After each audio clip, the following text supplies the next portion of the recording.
it's Helen and welcome back to my channel. Today I thought I would talk you through my India Codes Readathon TBR. India Codes Readathon is a readathon that runs for the whole of July, and it is run by Lana at Laws and Lullabies. I will link her channel below. I found out about this readathon through Mel, from a book feed named Mel. I'm not sure if this readathon's happened before. It may have done, I just wasn't aware of it. But the whole ethos of the readathon is to just encourage people to read independent books. So that is what I'm going to join in with. You pick a team. There are 4 teams for different from different genres. I've gone with Mel's team, which is contemporary historical fiction and literary fiction. I picked the person really rather than the genre because I've known Mel for quite a long time on through BookTube now. We've become really good friends, so obviously I was going to join Mel's team. That's no offence to any of the other captains, but I actually hadn't heard of any of the other captains, so I'm following their YouTube now as well, so that was a good way to find new people. So yeah, there is a bingo board for you to cover different prompts that way. There's a team book and a group book, which I will go through in a bit.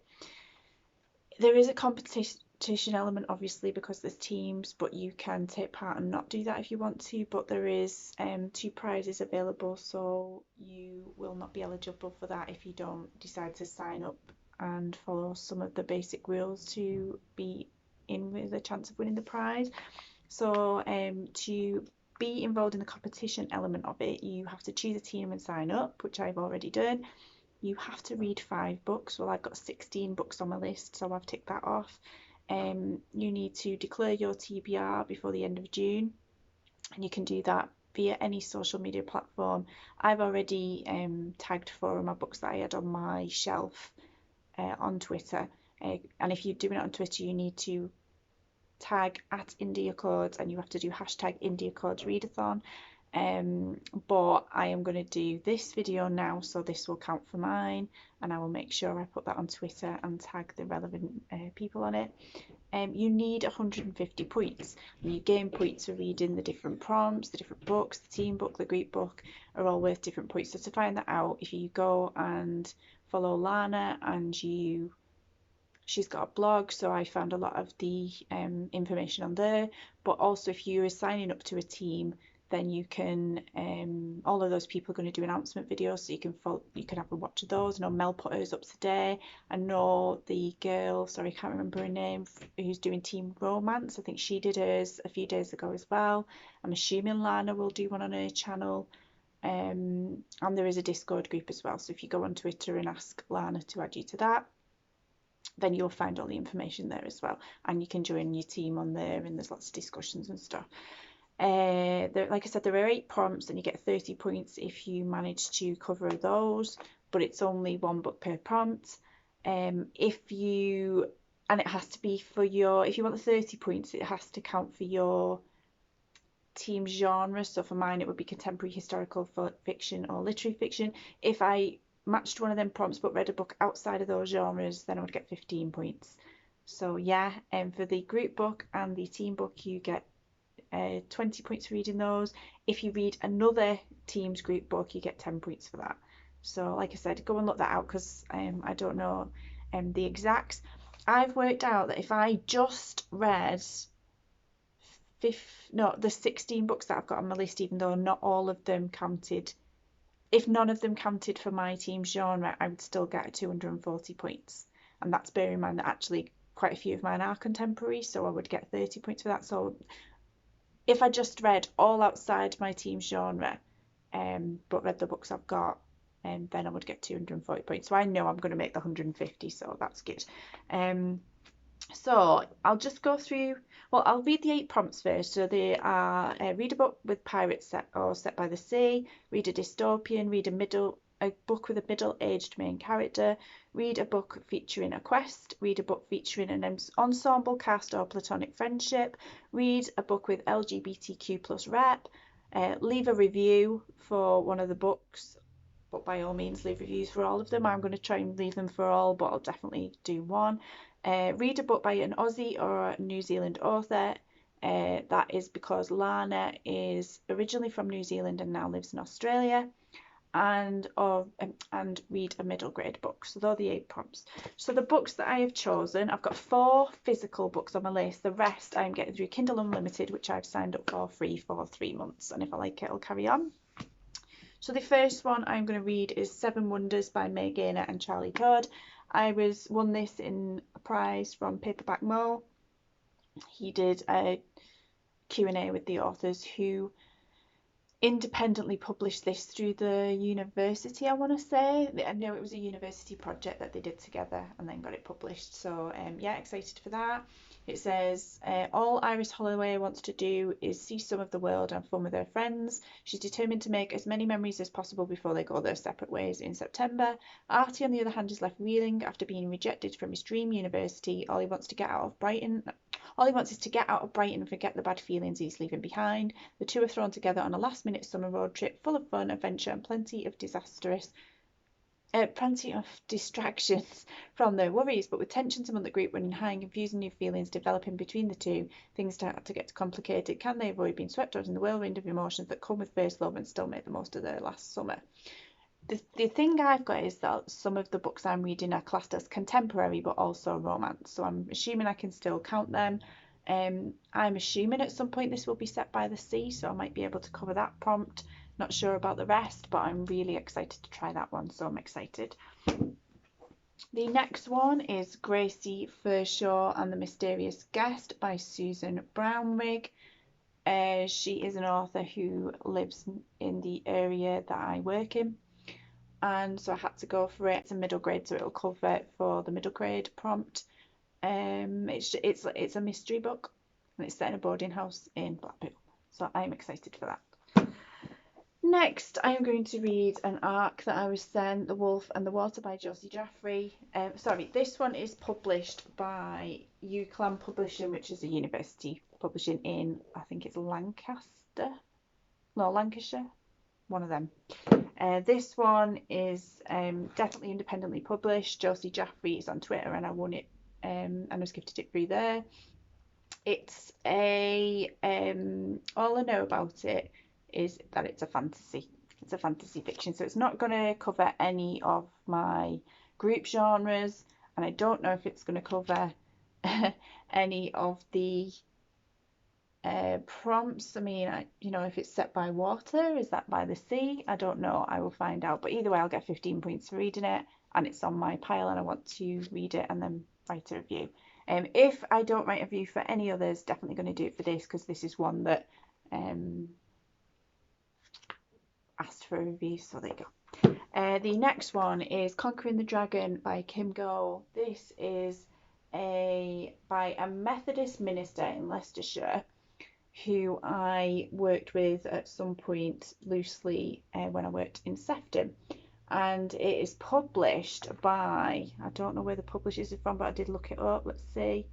A really small publishers, an independent publishers.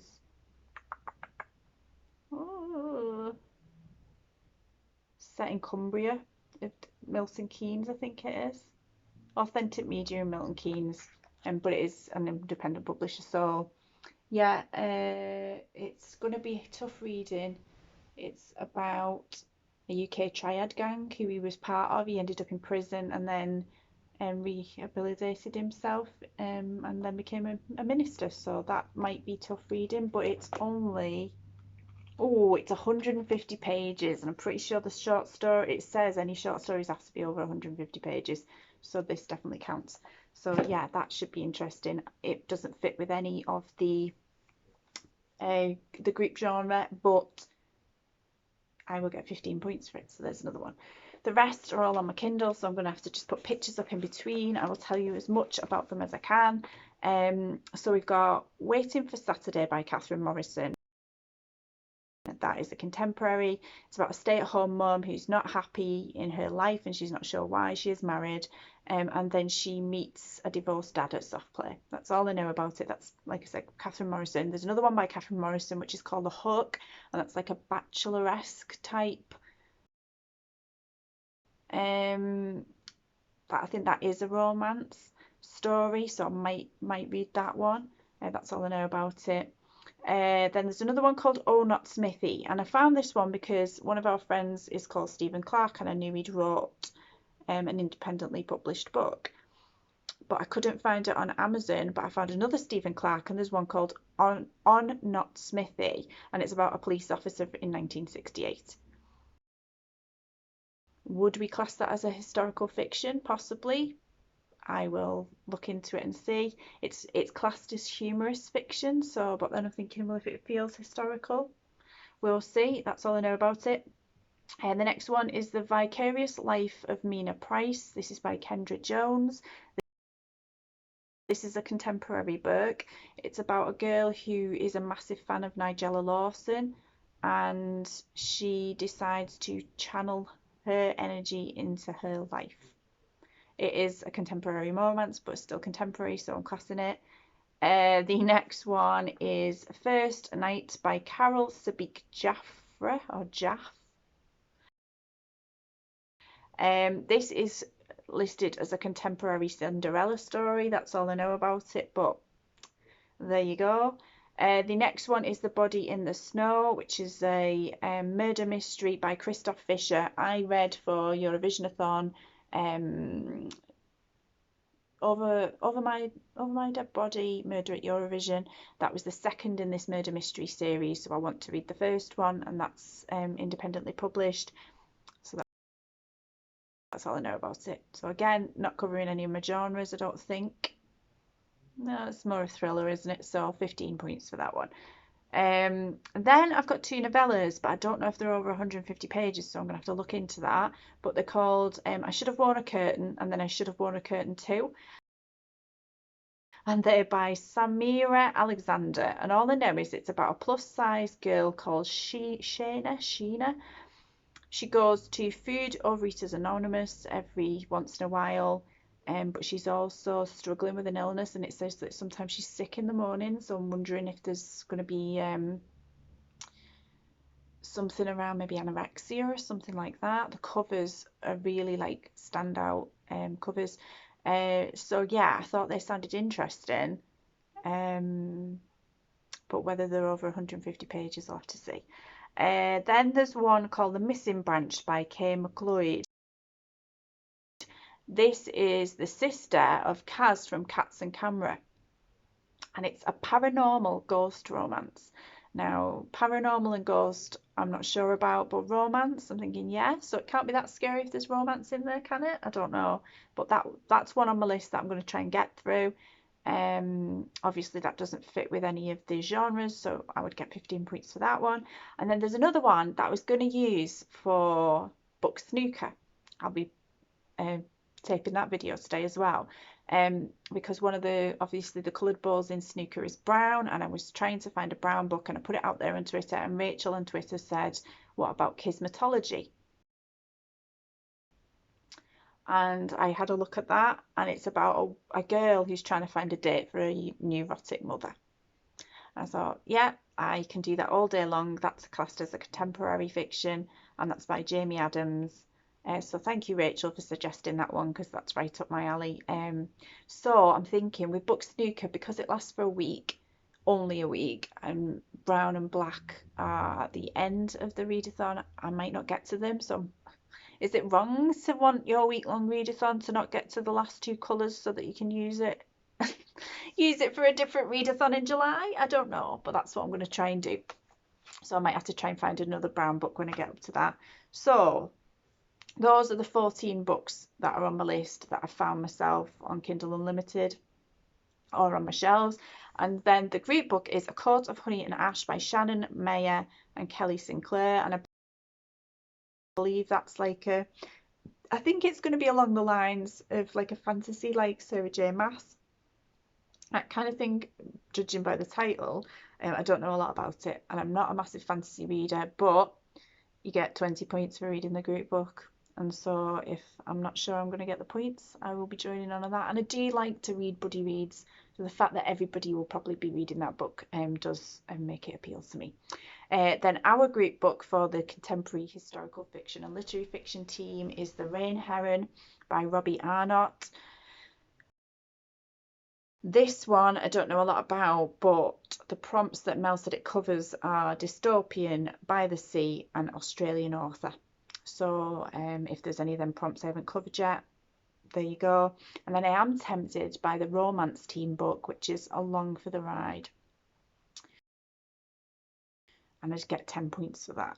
So I might end up reading 2 team books. But to be honest, my focus is going to be on these 4 initially, because I've had particularly these 2 have been on my pile for a while.